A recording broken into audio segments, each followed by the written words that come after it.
Relationship advice. Update.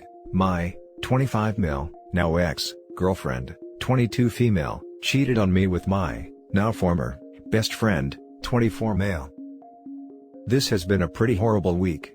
This guy has been like a brother to me since freshman year in college. He was dating this girl, 23 female, as well, and she is the one who found out and told me. We've hung out a fair bit as couples, and honestly, I never noticed anything besides the usual banter. It's the worst betrayal I can imagine. And since I found out, I feel like I've been walking underwater since. His girlfriend discovered it when she saw he was getting multiple Snapchats from my girlfriend while he was asleep, well after midnight. She checked, and let's just say the evidence was compromising, and didn't leave anything to the imagination. She screenshotted it, sent it to herself and then me. I spoke to her very briefly on the phone, as long as we could both keep it together, just to make sure this was beyond all doubt. After that, I sent the screenshot to my girlfriend as well as my friend, told them it was over, and then blocked both their numbers. Neither has made the effort to reach out, which suggests to me it was likely they weren't just screwing and probably intended to break up with us eventually and get together. A masochistic part of me wants to know details, but I think it's best I don't. I imagine his girlfriend also handled things on her end. We're living under some pretty tough COVID restrictions, so there's not a lot I can do to take my mind off things right now. I just work and spend time in my own thoughts. I am probably lucky that I didn't live with my girlfriend yet. It was something I was thinking of bringing up with her ironically. I've told one other friend about this over the phone, but that's it. Haven't even told my parents yet. They love my friend like a son, and it's not a conversation I want to have, because I'd basically be admitting I'm an idiot who can't tell when two of the closest people to him are screwing him over. His ex sent me a text the other day, and asked if I could come over and talk. I'm in two minds about this. On the one hand, I'm mourning losing him over losing her by a lot. I was in this relationship for a year, and I've known him for 8 years. He was going to be best man at my wedding, and my kid's godfather. Seeing his ex is just going to be a reminder of what he did to me. Also, I'm not sure if she wants to meet because she wants to hook up with me or not. I admit that would probably feel good, though might not be healthy in the long run. Probably not thinking that far ahead though. On the other hand, if there's one person I feel I can bring myself to let my guard down with, it's probably her, because she is likely feeling the same thing. I want someone to express my grief to without feeling pathetic. What should I do? What are the pros and cons of going over to see this girl? Now for the top advice, before reading the updates. I don't necessarily think that going to see her would be that bad of an idea. It doesn't have to be for a hookup. I think you need someone to share in your grief right now. This could be good for you. Is it bad that the more I think about it, the more I actually want something physical to happen? That's not necessarily a bad thing either. You're hurt and want comfort. If both of you are up for it, then I see no issue. However, make sure you're not doing it out of spite for both of your exes, because that will only lead to confusion and possibly hurting both of you all over again. But if you both just want to fool around, then there's no harm in that. I don't really get the spite thing. Clearly neither of them care about either of us in the slightest, so us screwing wouldn't make a difference to them. I can't believe I'm saying this, but I want to do it just so I can feel more like a man again. Hooking up with the ex would be good revenge, and probably a good distraction, and who knows, maybe you guys would get along. However, would you feel like a piece of crap in the long run? In either case, I 100% think you did the right thing by blocking them both and focusing on yourself. Such a tough situation, wishing you the best, man. Edited in an update. And now for the first update. Thank you to everyone who commented on my first post. So, I ended up going over to my now former friend's now ex's place late last evening after dinner. She opened the door and didn't look great. Her eyes were kind of bloodshot. At first, I thought she had been crying recently, but she said she later hadn't slept much the past few days. Fair. It's been the same for me. We sat on her couch. I started off with thanking her for reaching out and letting me know what she had discovered in the first place. She said she wished she had approached me sooner because she had felt like things had been off for the past 3 months. According to her, it seemed like whenever the four of us hung out, the banter between my ex and hers had just started escalating a little bit, and there seemed to be an incremental amount of teasing and inside jokes. It never came close to occurring to me, because literally the last person I would ever suspect my ex of cheating with was my best friend. She admits for the longest time she also thought she was just imagining it, and figured it was normal for my ex and hers to get along so well because they were close to me. Hell, her and I ourselves also were extremely cordial, though the highlights of our relationship all revolved around her ex. We had organized birthday dinners for him the last 2 years, for example. The other things that are suspicious is that he started routinely getting notifications rather late at night, and he would often make innocuous excuses to leave the room when this happened. The latest round of restrictions hit 2 weeks ago, and before that, she noticed he would occasionally again make seemingly innocuous excuses in isolation about needing to run an errand, and not be back for like an hour and a half. At this point my anger was starting to build because it was likely he was dropping by my ex's place for a quickie. She said all this seemed innocent enough by itself, but altogether, it made her check his phone when the Snapchat came through while he was asleep. I didn't really want to hear about how their confrontation went, but the lease was in her name and she went to live with a friend for 3 days until he moved out. It seemed like he was strangely prepared for this eventuality. Makes me wonder. The thought that he might be shacking up with my ex right now really made my stomach turn. After she finished the story, we sat in silence for a bit. Part of me wanted to cry, but I was too angry to cry. She started to say something, but then she herself broke down and ugly cried. I was a bit hesitant, but I first took her hand and then hugged her. My anger dissipated into grief too, and I teared up some too, but tried to keep it together for her sake. I held her until she calmed down. She wiped her eyes and looked at me for a bit, and well, it happened. We kissed. I don't think either of us specifically initiated it, was almost like the thought struck us both at the same time. I know I badly wanted it, for a bunch of reasons, not the least of which I just wanted to feel like a girl actually wanted me after what happened, but I pulled back and asked her if she was sure. She said she was, and well, one thing led to another. We went to her guest bedroom and did it. She led the way, and I'm very grateful she had that presence of mind, because I definitely did not want to screw her in the same bed my former friend used to. Not too much foreplay, but the act felt good enough. I guess my own barriers came down after the post-orgasm high went away, and it was my turn to cry and her turn to hold me. We fell asleep that way without too much else said. She woke me up this morning, and it turns out she made breakfast, something my own girlfriend never did for me for over a year. I was a bit envious because my former friend told me she did this for him regularly, and I am not a great cook. We didn't talk much, things were kind of awkward. She finally broke the silence and said that she slept better last night than the entire week beforehand. I admitted that was true for me too. I hadn't slept in an empty bed for a week straight since probably 2 weeks into my relationship with my ex. There was probably a lot more to say, but honestly, I really didn't know where to begin. I just wasn't processing anything. She just moved her chair next to mine and held my hand while I finished eating. Once I finished, she attacked me again and we ended up back in bed. After this, I didn't really have a choice about the talking because I had to get back home to start work. When I told her this, she teared up and begged me to stay, because just not being alone right now made her feel better. I kind of felt the same way at this point. COVID isolation sucks anyway, and it's even worse when you're going through what I am. I told her she could come back to my place if she wanted. She brightened up and asked me to give her 5 minutes. She ran to her room and came back with a small bag, including 2 changes of clothes. I noticed it and looked at her. She asked me if I was okay with it. I said okay without really thinking. We went back. I had a Zoom meeting for work at my desk in my bedroom, while she read in my living room. She isn't working right now.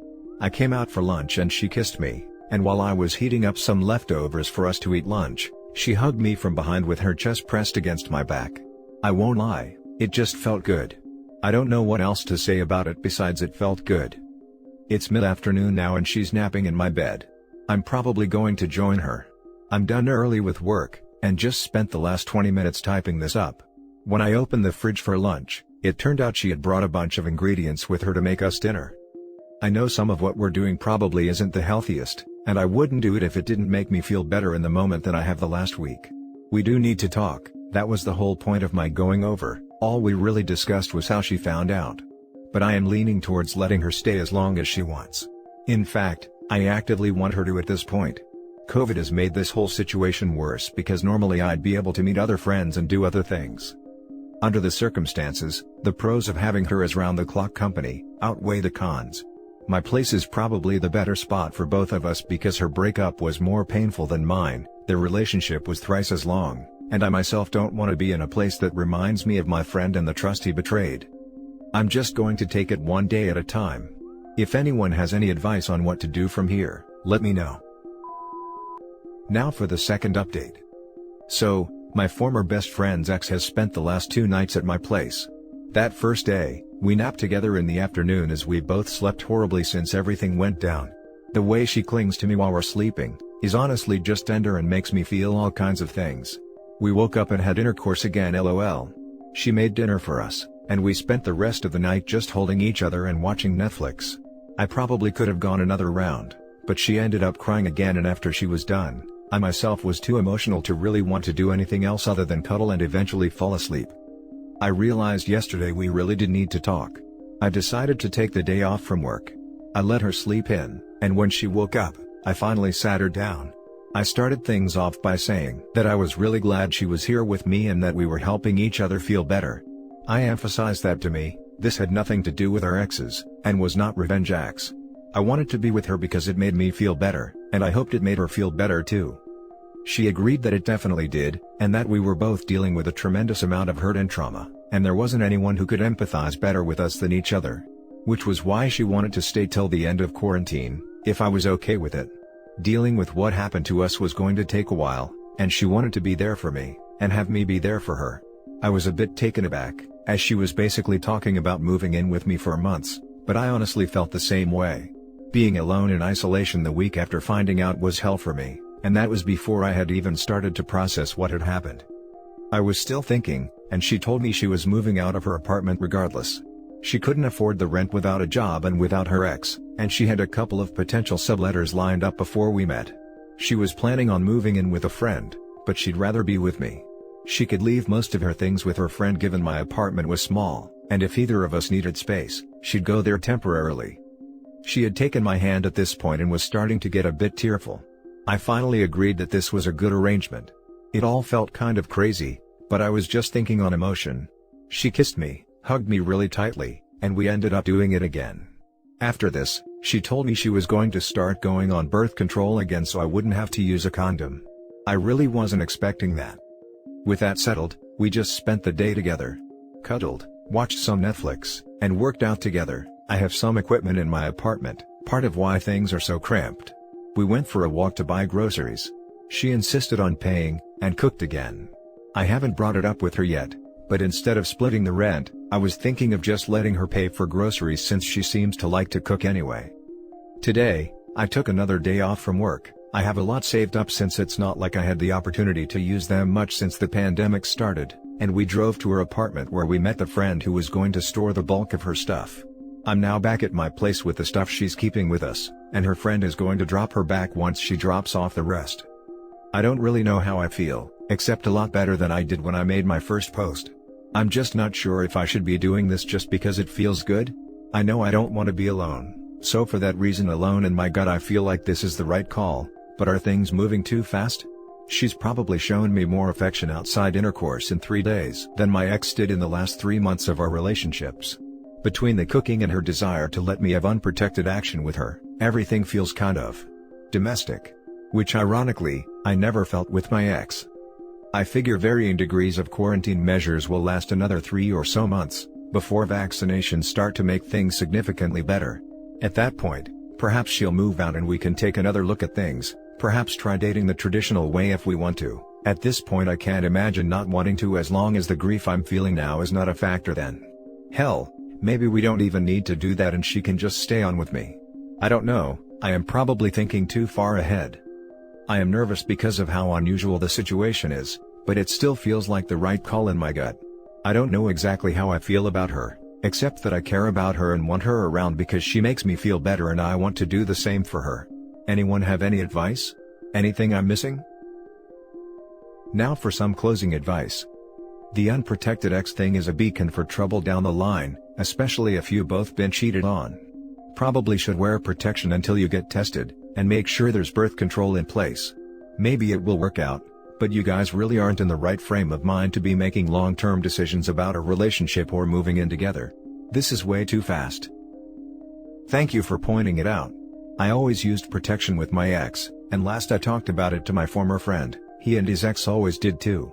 I feel like perhaps she wants to do this for me because she never did it with him? It's the same thing as the cooking, something my ex never did. She just wants to do nice things neither of us did in our previous relationships. We'll use protection for now until her birth control takes effect. We're both definitely clean. We've literally only slept with each other and our exes, who were also sleeping with each other, in months. So, you both got cheated on by your partners and are now finding solace in each other since you two are both the ones who got screwed over? It seems really messy, and that you're using each other as a crutch to get over the betrayal. Neither of you had space or time to heal from your previous relationships, and are trying to settle into some sort of domestic bliss routine. Perhaps it's nice to have someone to relate with since she's been through the same heartbreak, but I don't anticipate this as the ingredient/recipe for a successful relationship at this current stage. Not really thinking that far ahead. You're right, maybe this won't be a long-term thing, though I hope it could be if things break right for us. I just want her around right now because she makes me feel better, and I do the same for her. COVID complicates a lot of things here. Just a couple thoughts. First, make sure you're both dealing with your issues from the ending of your previous relationships. Don't rug sweep them hoping they just go away, or they may turn into a ticking bomb waiting to blow up on you. Second, you two really need to communicate a lot. With the two of you going from casual friends to living together after shared trauma, you'll want to be sure any relationship is built on wanting to be with each other, and not just avoiding being alone. Maybe you can plan some dates outside the apartment that don't require restaurants, movies, etc. Go out on a hiking trail, plan a picnic, visit friends in a socially distant, outdoor setting, etc. Thank you. Yes, I know this will need to come up eventually, but everything is honestly just too raw and painful right now. We've both cried a lot and I still can't begin to process it. I told her we need to address this at some point and she agrees, but also said she can't do it right now. I don't honestly know if there's going to be a relationship after this. Ideally, I'd like to be the case. She's beautiful and a very kind person. I know her well enough, but I don't know her. You're right, it has to be about us as people, not what we're going through. It's another thing to work on. Can't do much in the way of outdoor dates unfortunately because it's cold beyond belief. I had some vague thoughts about perhaps a ski trip in a couple of weeks. And that's it for this video guys. If you have thoughts to share, leave a comment below. Don't forget to hit like and subscribe if you like this content. I'll catch you in the next one. Good day everyone.